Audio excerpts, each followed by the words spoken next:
Assalamualaikum warahmatullahi wabarakatuh. Halo sahabat Erwan.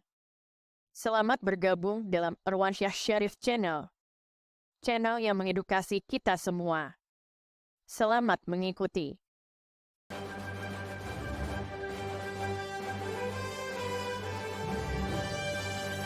Silakan tekan tombol like, share dan subscribe untuk memajukan channel ini. Beberapa waktu lalu terjadi laka lantas tabrakan beruntun di gerbang tol Halim, Jakarta. Sebuah trek yang dikendarai seorang anak di bawah umur dan tidak memiliki SIM. Perhatikan ekspresi supir dan pernyataannya pada video berikut. Hah? Kamu laju tuh mobil. Iya, laju mobil, kencang. Nah, mendekat gerbang Halim. Mendekat itu. Nah, dekat gerbang tol tol, ya. ya. Serempet mobil kan, berhenti aku. Mobil apa yang kamu serempet? Mobil pribadi. Ya, jenisnya apa? Kamu tahu nggak? Tahu. Apa? Jenisnya yang keserempet itu Hmm. belah ininya, belah kiri. Dia mobil apa? Ada, nanti saya tahu. Nah, terus? Nih, posisinya. Ya, terus? Mana ya? Setelah kamu nyerempet, Saya tabrak mobil itu. oh kamu tabrak? Iya. Berarti kamu Karena tabrak? saya cekel. Saya berani tanggung jawab gitu. Nah, berarti kamu tabrak mobil Tabrak itu? Saya berani tanggung jawab. Saya beli semua mobil itu. Dari pernyataan dan sikapnya ketika ditanya anggota kepolisian, terkesan overconfidence dan tidak tahu diri. Pada saat ia mengatakan akan membeli semua kendaraan yang ia tabrak. Kemudian perhatikan pula gambar-gambar berikut.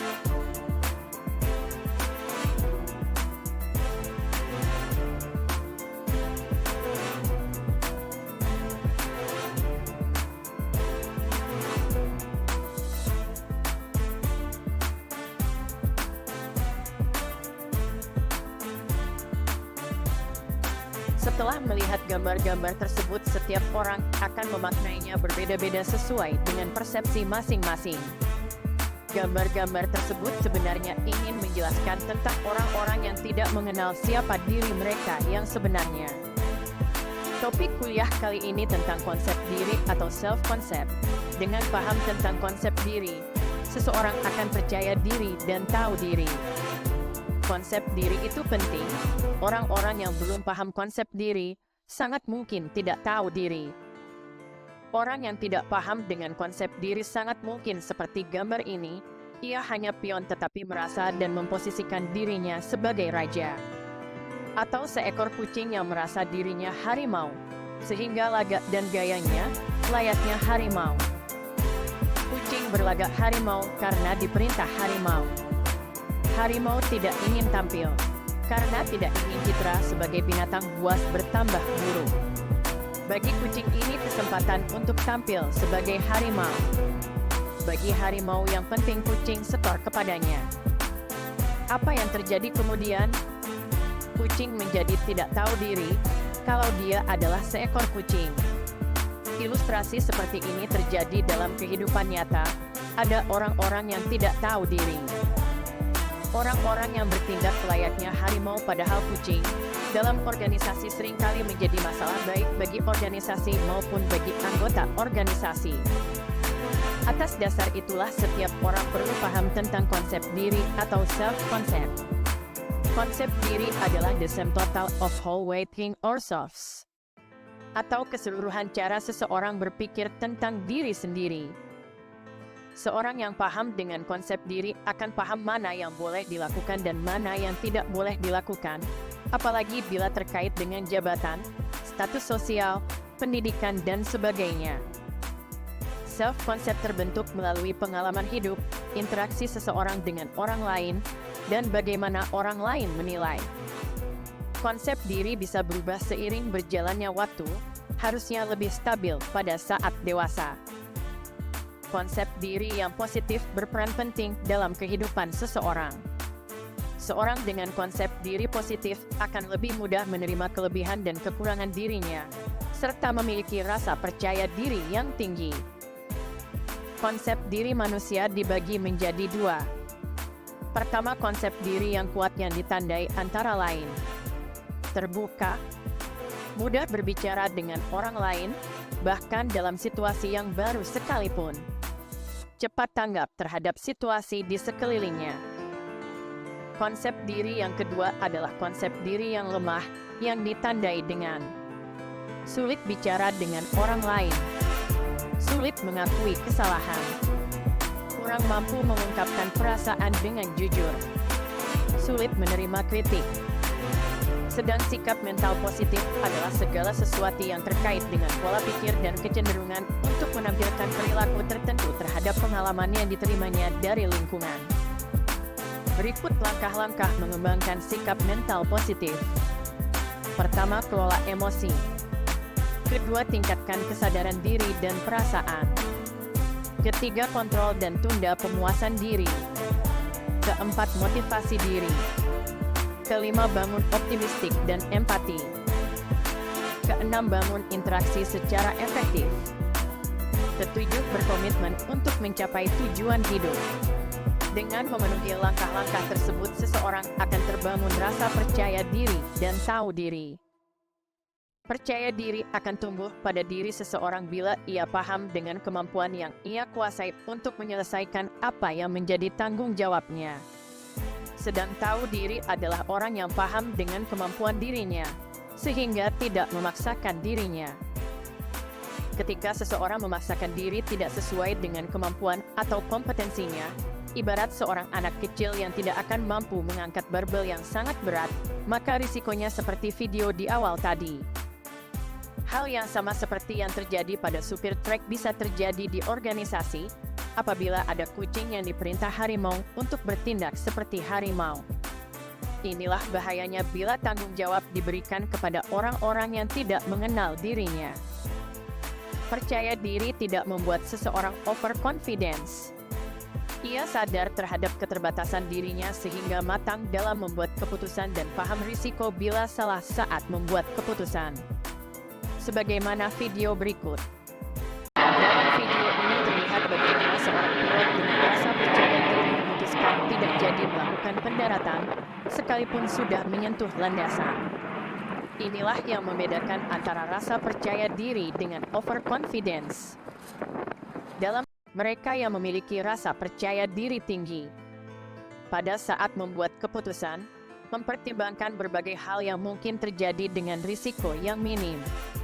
Apalagi dalam dunia penerbangan, seorang pilot harus mengorbankan egonya demi keselamatan. Sebab kecelakaan menurut James Reason, dalam bukunya yang berjudul Human Error, menjelaskan melalui beberapa irisan keju Swiss yang memiliki lubang-lubang dengan berbagai ukuran dan lokasi yang acak.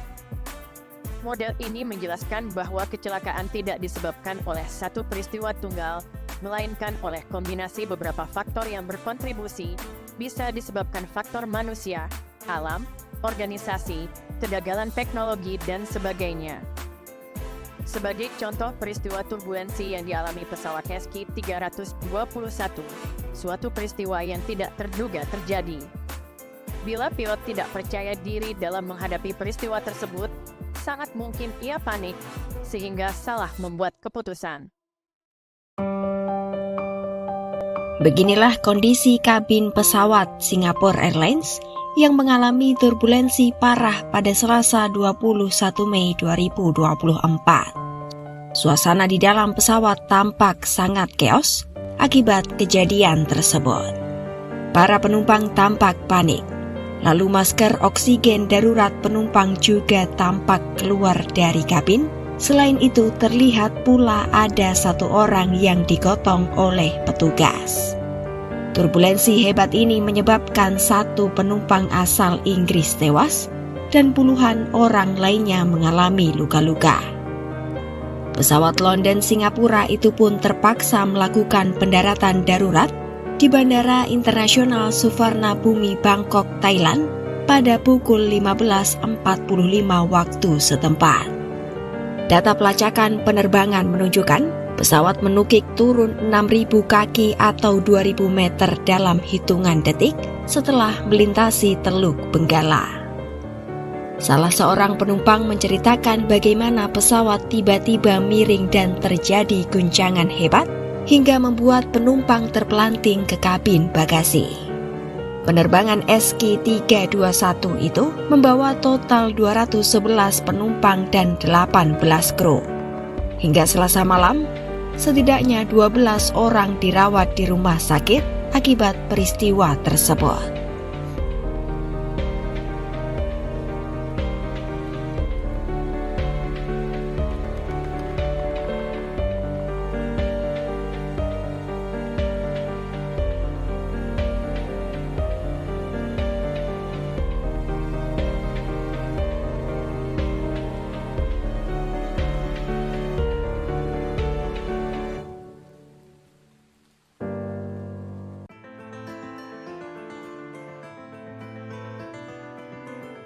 Bagaimana pandangan Islam tentang rasa percaya diri dan tahu diri ini?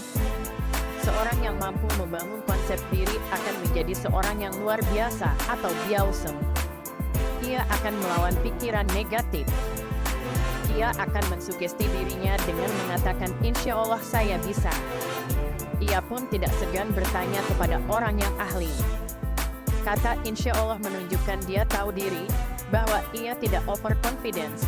Sebab ada yang maha berkuasa di muka bumi, yaitu Allah. Overconfidence adalah bias kognitif di mana seseorang melebihi perkirakan pengetahuan, kemampuan, dan akurasi penilaian mereka sendiri, sehingga cenderung sombong. Sementara dalam Al-Quran Allah melarang manusia sombong, sebagaimana ayat-ayat berikut. Dalam surah Al-Isra, ayat 37 Allah berfirman yang artinya, dan janganlah kamu berjalan di muka bumi ini dengan sombong, karena sesungguhnya kamu sekali-kali tidak dapat menembus bumi dan sekali-kali kamu tidak akan sampai setinggi gunung.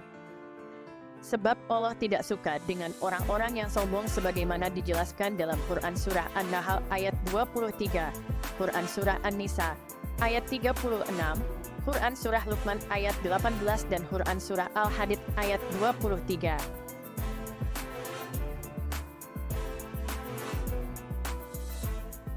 Kesimpulan kuliah kali ini adalah, kesempurnaan adalah milik ilahi. Terimalah ketidaksempurnaanmu dan jadikan dirimu yang terbaik. Sekian kuliah hari ini. Terima kasih Anda telah mengikuti kuliah hari ini. Ikuti terus kuliah-kuliah di Irwansyah Syarif Channel dengan topik-topik beraneka yang menarik dan berbeda. Jangan lupa tekan tombol like, share, subscribe dan lonceng notifikasi untuk mendapat materi-materi kuliah berikutnya. Wassalamualaikum warahmatullahi wabarakatuh. Salam dari Erwan.